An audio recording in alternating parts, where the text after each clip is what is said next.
જળશક્તિ મંત્રી C R Patil અને ઉપમુખ્યમંત્રી હર્ષ સંઘવીએ ગુજરાત રાજ્ય પોલીસ આવાસ નિગમ દ્વારા 116 કરોડના બાંધકામોનું લોકાર્પણ કર્યું। આ અવસરે ઉમરા પોલીસ લાઇન ખાતે કક્ષા બીના 192 ક્વાર્ટર્સ, હોર્સ રાઇડિંગ સ્કૂલ અને લાઇબ્રેરીનું લોકાર્પણ કરાયું। ઉપરાંત રાંદેર પોલીસ લાઇન ખાતે કક્ષા બીના 40 ક્વાર્ટર, ભેસ્તાન પોલીસ સ્ટેશન અને એસીપી જે ડિવિઝનની ઓફિસનું પણ લોકાર્પણ કરવામાં આવ્યું। લાજપોર મધ્યસ્થ જેલ ખાતે કિચનર્સ બેરેક અને કોમ્યુનિટી હોલનું લોકાર્પણ કરાયું। જ્યારે સુરત જિલ્લાના મરીન ટાસ્ક ફોર્સ ખાતે કક્ષા બી 48, કક્ષા સી 12, કક્ષા D 4 admin block, club house, MT section, quarter guard અને બેરેક કિચનનું પણ લોકાર્પણ કરાયું। આ કાર્યક્રમ દરમિયાન ખાતમુહૂર્ત પણ યોજાયું। સમારોહમાં સુરત પોલીસના ઉચ્ચ અધિકારી અને વિવિધ રાજકીય આગેવાનો ઉપસ્થિત રહ્યા અને આ વિકાસ કાર્યોથી પોલીસ કર્મીઓ માટે રહેણાંક, તાલીમ અને અન્ય સુવિધાનો વધારો થયો।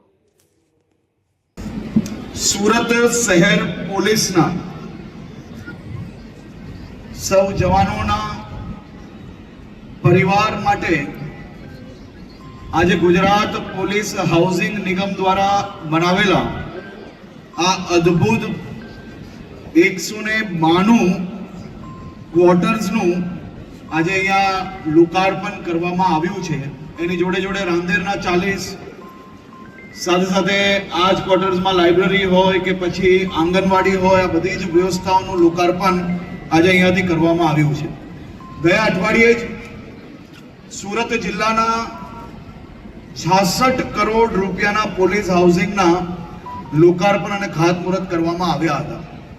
આજે ફરી 112 કરોડ રૂપિયાના પ્રોજેક્ટોના ખાતમુહૂર્ત અને લોકાર્પણ અહીંયાથી કરવામાં આવ્યા છે। આ જ દર્શાવે છે કે ગુજરાત સરકાર એ ગુજરાત